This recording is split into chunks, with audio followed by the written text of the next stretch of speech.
नमस्ते। आज हम अध्ययन कर रहे हैं हिंदी का महत्वपूर्ण टॉपिक अपठित गद्यांश।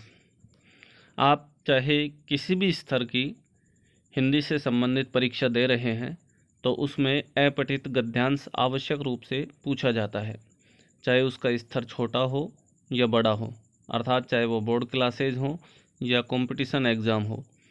हर जगह ही हिंदी से अपठित गद्यांश और पद्यांश पूछे जाते हैं। तो हम यहाँ अपठित गद्यांश की चर्चा करेंगे कि अपठित गद्यांश क्या होता है, इसको किस प्रकार से हल किया जाता है। तो एक बार हम पूरे नियमों को इनको पढ़ लेते हैं। यहाँ विभिन्न प्रकार के नियम दिए हुए हैं, तो इसको पढ़ने के बाद आप पूरी तरह से गद्यांश को चुटकियों में हल कर सकते हैं, ये दावा है। किंतु जिस प्रकार से यहाँ नियम दिए गए हैं और जिस प्रकार से निर्देश दिए जाएंगे उसके अनुकूल अगर चलते हैं तो सर्वप्रथम हम जानते हैं कि अपठित गद्यांश क्या होता है या अपठित बोध क्या होता है। तो अपठित बोध, अपठित शब्द जो है वो अंग्रेजी भाषा के अनसीन का समानार्थी है, अर्थात अनसीन का अर्थ भी बिना पढ़ा हुआ होता है और अपठित का अर्थ भी बिना पढ़ा हुआ होता है। इस शब्द की रचना पाठ मूल शब्द में, तो इसका जो मूल शब्द है वो पाठ है। पाठ में ए उपसर्ग लगा है और इत प्रत्यय लगा है। तो ए उपसर्ग और इत प्रत्यय लगने के कारण ये क्या बना है, अपठित बना है। तो इस शब्द की रचना पाठ मूल शब्द में ए उपसर्ग तथा इत प्रत्यय जोड़कर बना है, जिससे ये अपठित बना है। इसका शाब्दिक अर्थ होता है बिना पढ़ा हुआ, जो मैं बता चुका हूँ आपको कि इसका अर्थ होता है बिना पढ़ा हुआ, अर्थात गद्य या काव्य का ऐसा अंश जिसे पहले न पढ़ा गया हो। परीक्षा में अपठित गद्यांश और काव्यांश पर आधारित प्रश्न पूछे जाते हैं। इस तरह के प्रश्न को पूछने का उद्देश्य ये होता है कि छात्रों की समझ, अभिव्यक्ति, कौशल और भाषिक योग्यता का विकास हो सके, उसका परख हो सके कि इसमें समझ कितनी है, अभिव्यक्ति और कौशल कितना है, भाषा की योग्यता कितनी है, भाषा के बारे में कितना जानता है। इन सभी योग्यताओं का परख करना ही ये उद्देश्य होता है अपठित गद्यांश पूछने का। तो विस्तृत रूप में जानते हैं कि अपठित गद्यांश क्या होता है। कि अपठित गद्यांश प्रश्न पत्र का वह अंश होता है, वह भाग होता है जो पाठ्यक्रम में निर्धारित पुस्तकों से नहीं पूछा जाता। जो आपके पाठ्यक्रम में निर्धारित हैं, जैसे मान लीजिए कि 11वीं में आरोह और वितान है, 10वीं में क्षितिज और कृतिका है। इस प्रकार से निर्धारित पुस्तक है, या फिर कंपटीशन की बात करें तो जो आपके निर्धारित पाठ्यक्रम है उससे बाहर पूछा जा सकता है। यह अंश साहित्यिक पुस्तकों, पत्र पत्रिकाओं या समाचार पत्रों से लिया जाता है। इसके अलावा कोई भी साहित्यिक पुस्तकों से उठाया जा सकता है या समाचार पत्र से उठाया जा सकता है यह अंश। ऐसा गद्यांश भले ही निर्धारित पुस्तकों से हटकर लिया जाता है, परंतु उसका जो स्तर है, विषय वस्तु है और भाषा शैली है, वो पाठ्य पुस्तकों जैसी ही होती है। आपका जो पाठ्यक्रम है उसी के अकॉर्डिंग होता है, उसी के अनुसार होता है वो। प्राय छात्रों को अपठित अंश कठिन लगता है और वे प्रश्नों को सही तरीके से उत्तर नहीं दे पाते हैं। इसका कारण अभ्यास की कमी है कि बार बार अगर हम अभ्यास करते हैं यहाँ जो नियम बताए गए हैं उन नियमों के अनुसार, तो आप निश्चित रूप से चाहे किसी भी प्रकार का जटिल से जटिल आप गद्यांश आए तो उसको सरल सहज रूप से हल कर पाएंगे। तो यहाँ अपठित गद्यांश को बार बार हल करने से क्या होता है वो हम देखते हैं कि क्या क्या लाभ मिलते हैं। कि अपठित गद्यांश को बार बार हल करने से हमारा भाषा ज्ञान बढ़ता है। ऐसा नहीं है कि केवल 5 या 10 नंबर के लिए हम अपठित गद्यांश को पढ़ रहे हैं, ऐसा बिल्कुल मत सोचना, क्योंकि इसका जो है वो मस्तिष्क का सर्वांगीण विकास होता है।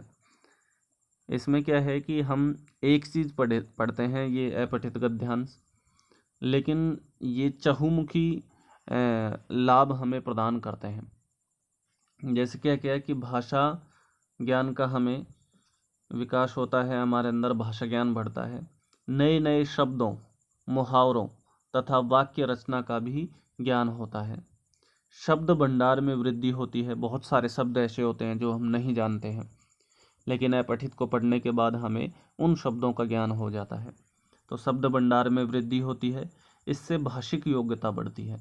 शब्द भंडार आपका सुदृढ़ होगा तो आपकी भाषिक योग्यता बढ़ेगी।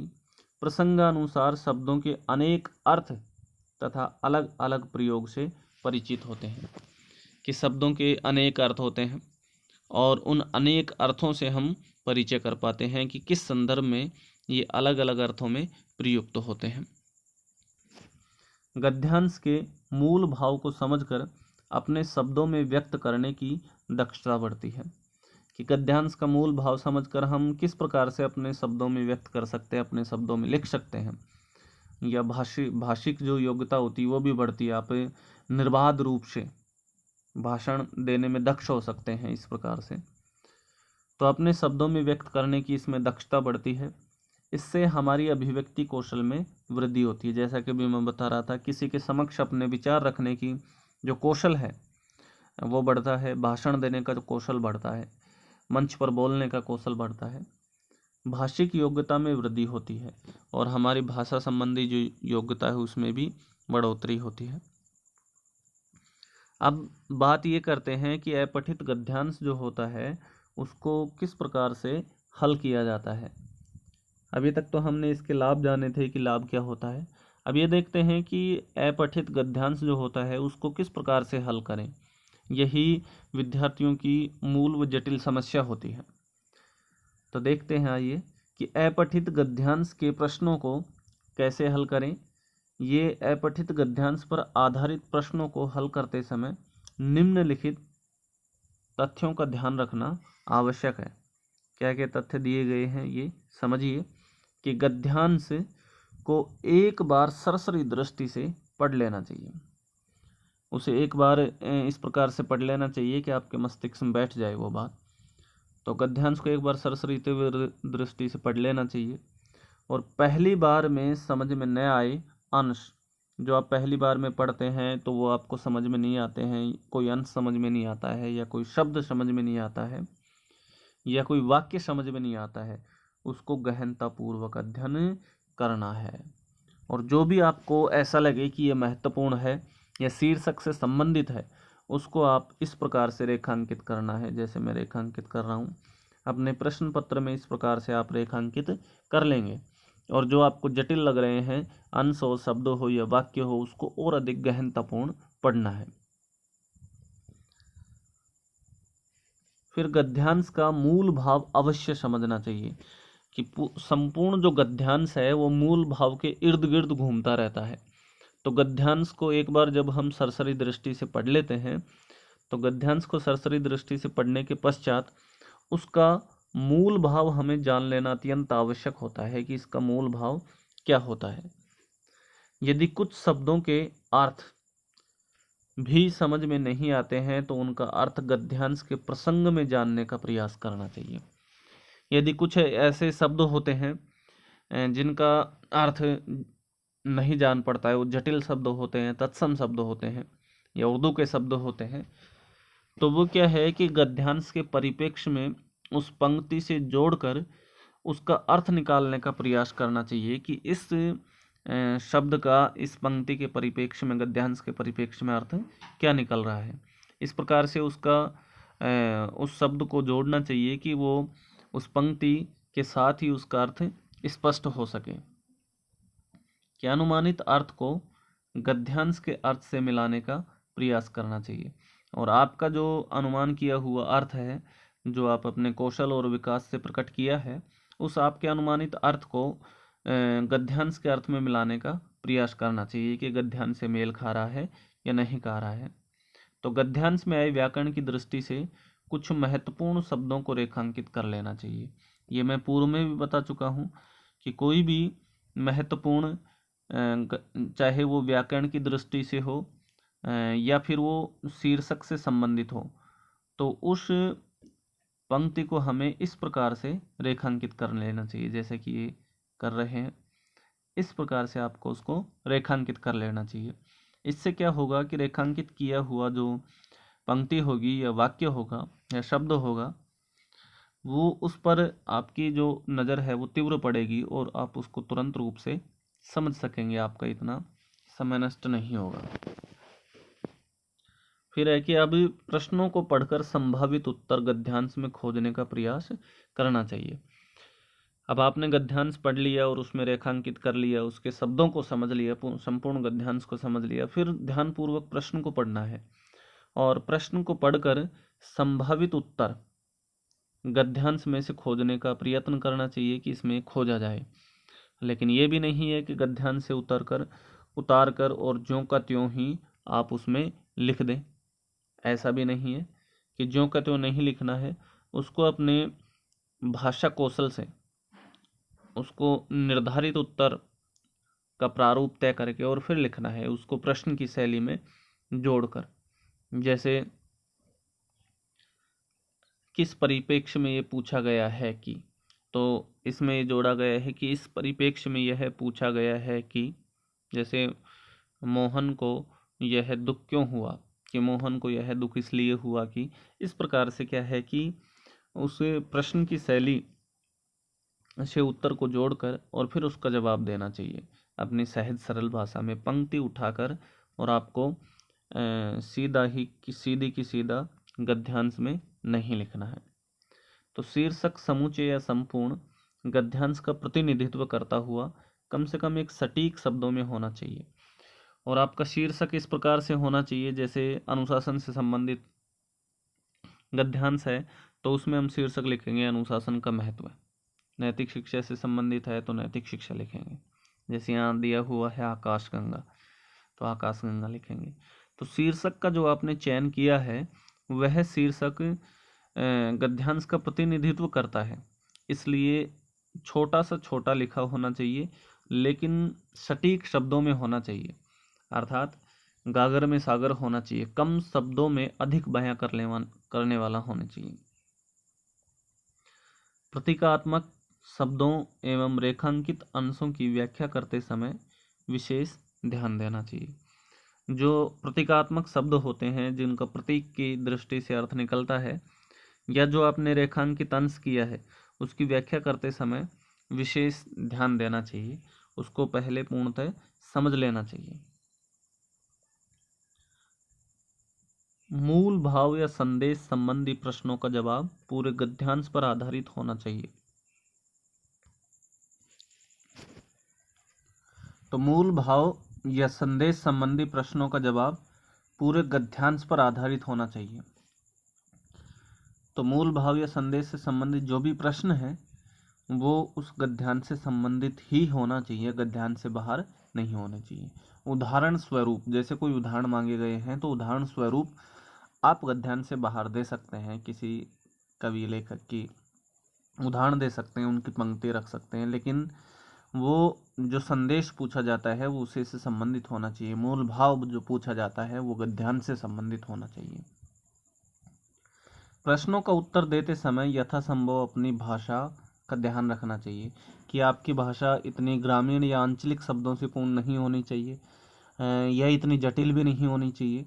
आपकी भाषा सहज, सरल और आकर्षक होनी चाहिए जो उस गद्यांश से मेल खाती हो। उत्तर की भाषा सरल, सुबोध और प्रभावमयी होनी चाहिए। आपका जो उत्तर है वो इस प्रकार से सरल, सुबोध और प्रभावमयी होना चाहिए, गद्यांश के अनुकूल ही होना चाहिए। प्रश्नों का जवाब गद्यांश पर ही आधारित होना चाहिए, आपके अपने विचार या राय से नहीं होना चाहिए। जो आप प्रश्न का उत्तर दे रहे हैं उस प्रश्न का उत्तर गद्यांश से आधारित होना चाहिए। ऐसा नहीं है कि उसमें आप अपने विचार रख रहे हैं कि मेरे विचार से आतंकवाद इस प्रकार से होता है, आतंकवाद को इस प्रकार से नष्ट किया जा सकता है, या देश में राजनीति के इस प्रकार से सुधार किए जा सकते हैं। इस प्रकार से नहीं करना है। उसमें जो भी गद्यांश का मैटर दिया हुआ होता है तो गद्यांश के अंश से ही हमें प्रश्न का उत्तर छांटना है। और उसी में कुछ सुधार करते हुए, उसकी भाषा में आकर्षण लाते हुए या उसको प्रश्नात्मक शैली से जोड़ते हुए उसमें ये उत्तर लिखना है। अपनी राय सलाह यहाँ व्यक्त नहीं करनी है। कि यहाँ जो अति लघुतरात्मक और लघुतरात्मक प्रश्नों के उत्तरों की शब्द सीमा अलग अलग होती है। अति लघुतरात्मक अत्यंत छोटे होते हैं, जिनके एक पंक्ति में या आधी पंक्ति में उत्तर दिया जाता है। लघुतरात्मक प्रश्न ऐसा होता है जिनकी 2 पंक्तियों में उत्तर दिया जाता है। तो इनकी शब्द सीमा अलग अलग होती है, इसका विशेष ध्यान रखना चाहिए। जैसे अति लघुतरात्मक, जैसे शीर्षक जो पूछा जाएगा वो अति लघुतरात्मक प्रश्न का पूछा जाएगा, और जो अन्य प्रश्न पूछे जाएंगे वो लघुतरात्मक प्रश्न पूछे जाते हैं। तो इस बात का विशेष ध्यान रखना है। प्रश्नों का जवाब सटीक शब्दों में देना चाहिए, घुमा फिराकर जवाब देने का प्रयास नहीं करना है। कि सटीक, सुबोध और सरल भाषा शैली होनी चाहिए। ऐसा नहीं होना चाहिए कि आपकी जो भाषा शैली है वो इस प्रकार से हो कि जो गद्यांश से दूर दूर तक कोई किसी प्रकार का संपर्क ही स्थापित नहीं हो रहा हो। अब हम यह गद्यांश देखते हैं। इसमें मैंने बता भी दिया है, देखो ये कि इस प्रकार से आप रेखांकित कर सकते हैं या निशान लगा सकते हैं कि प्रश्न 1 का उत्तर यहाँ है, 2 का उत्तर यहाँ है। इस प्रकार से आप गद्यांश में यहाँ रेखांकित करके उसको अंकित कर सकते हैं। तो हम गद्यांश को पहले पढ़ लेते हैं। मैंने यहाँ रेखांकित उनको इसलिए नहीं किया है क्योंकि आपको पहले से ही ध्यान पड़ जाएगा कि इसका उत्तर क्या है, लेकिन जब आप पढ़ें तो स्वयं रेखांकित करेंगे तो वो ज़्यादा उचित रहेगा। तो गद्यांश पढ़ते हैं। सरसरी दृष्टि से मतलब तीव्र पढ़ते हैं। आकाश गंगा तारों का महापरिवार है। चलो इसको रेखांकित करते हुए यही पढ़ लेते हैं। आकाश गंगा तारों का महापरिवार है, शायद नदी की धारा की तरह दिखाई पड़ने के कारण ही इसका नाम आकाश गंगा पड़ा होगा। तो इस प्रकार से जो महत्वपूर्ण पंक्ति होती है या महत्वपूर्ण बिंदु होता है उसको रेखांकित कर लेना है। आकाश में कई आकाश गंगा है, लेकिन पृथ्वी से केवल एक ही आकाश गंगा दिखाई पड़ता है जिसका नाम स्पाइरल गैलेक्सी है। तो इस प्रकार से मैंने ये 2 रेखांकित कर दिए हैं।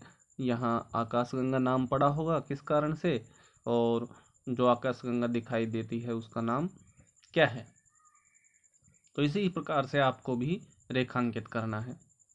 हमारी आकाश गंगा पहिए की आकृति वाली है और जिसके केंद्र से तारक मछली की भांति भुजाएं निकलती प्रतीत होती हैं। तारक मछली 2 तारे के समान होती है। तुम्हें जानकर आश्चर्य होगा कि आकाश गंगा में लगभग 20 अरब तारे हैं और उनमें अनेक तारे जो हैं वो सूर्य से कई गुना बड़े हैं।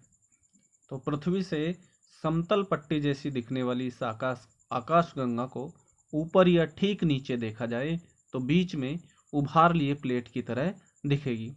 इस आकाश गंगा के केंद्र में तारों का भी जमघट है। इस आकाश गंगा के केंद्र में तारे एक जगह दिखाई देते हैं। यही जमघट उभार की तरह दिखाई देता है, जैसे कोई उभरा हुआ हो। अन्य तारे धूल और गैस के बादलों में समाये हुए हैं जो केंद्र की तरफ आती भुजाओं का रूप बनाती हैं। तो यहाँ भी ये महत्वपूर्ण है, इसको भी कर सकते हैं इस प्रकार से। हमारा सूर्य भी आकाश गंगा का एक सदस्य है। सूर्य भी क्या है कि आकाश गंगा का एक सदस्य है और यह उसके केंद्र से सुदूर उसकी भुजा पर स्थित है। आकाश गंगा की विशालता समझने के लिए तुम्हें पहले किलोमीटर से भी बड़ी इकाई को समझना पड़ेगा। अब ये ज़्यादा महत्वपूर्ण है प्रकाश वर्ष, कि तुमने प्रकाश वर्ष का नाम तो सुना ही होगा। यह है प्रकाश द्वारा एक वर्ष में तय की गई दूरी होती है, कि एक वर्ष में जितनी दूरी तय की जाती है प्रकाश के द्वारा वह प्रकाश वर्ष होता है। आकाश गंगा इतनी विशाल है कि इसके लिए एक छोर से दूसरे छोर या एक हिस्से से दूसरे हिस्से तक की जो दूरी है लगभग कितनी है, 1,00,000 प्रकाश वर्ष है। तो इस प्रकार से ये महत्वपूर्ण थी, इनको हमने रेखांकित कर लिया है। अब हम यहाँ प्रश्न देखते हैं कि प्रश्न किस प्रकार से पूछे जाते हैं, और हमने वहाँ रेखांकित कर लिया तो उसके रेखांकित किए हुए क्या काम आएंगे और हम उनका जवाब किस प्रकार से। जैसे प्रथम प्रश्न दिया हुआ है कि आकाश गंगा को यह नाम क्यों मिला? तो इसका जवाब है कि आकाश में पृथ्वी से देखने पर आकाश गंगा नदी की धारा की भांति दिखाई देती है, इसलिए ही इसका नाम आकाश गंगा पड़ा है। तो यहाँ देखते हैं कि यहाँ इसका प्रश्न का उत्तर दिया हुआ है कि आकाश गंगा तारों का महापरिवार है, शायद नदी की धारा की तरह दिखाई पड़ने के कारण इसका नाम आकाश गंगा पड़ा होगा। तो इस प्रकार से हम इसको शुद्ध रूप में यहाँ लिख दिया है कि आकाश में पृथ्वी से देखने पर आकाश गंगा नदी की धारा की भांति दिखाई देती है, इसीलिए इसका नाम आकाश गंगा पड़ा। तो इस प्रकार से ये जोड़ सकते हैं आप। दूसरा है कि पृथ्वी से कितनी आकाश गंगा दिखाई देती है, उनके नाम भी क्या है, वो भी हमने ऊपर रेखांकित किए थे। 19 में से एक है ये कि पृथ्वी से केवल एक आकाश गंगा दिखाई देती है और उसका नाम स्पाइरल गैलेक्सी है, जो हमने ऊपर रेखांकित भी किया था। तो इस प्रकार के महत्वपूर्ण रेखांकित कर लेते हैं पहले। अगला प्रश्न है कि आकाशगंगा में कितने तारे होते हैं? क्या आकाशगंगा में कितने तारे हैं, उनमें सूर्य की स्थिति क्या है, ये भी हमने रेखांकित किया था। तो उसी में से लिखेंगे कि आकाशगंगा में लगभग 20 अरब तारे हैं, जिनमें अनेक सूर्य से भी बड़े होते हैं, और सूर्य इसी आकाशगंगा का एक सदस्य है जो इसके केंद्र से दूर इसकी एक भुजा पर स्थित है। इसी प्रकार से अगला प्रश्न है कि आकाशगंगा में उभार जैसी मछली की भांति भुजाएं निकलती क्यों दिखाई देती हैं, वो हमने रेखांकित किया था कि जहाँ तारक मछली की भांति ही दिखाई देती है।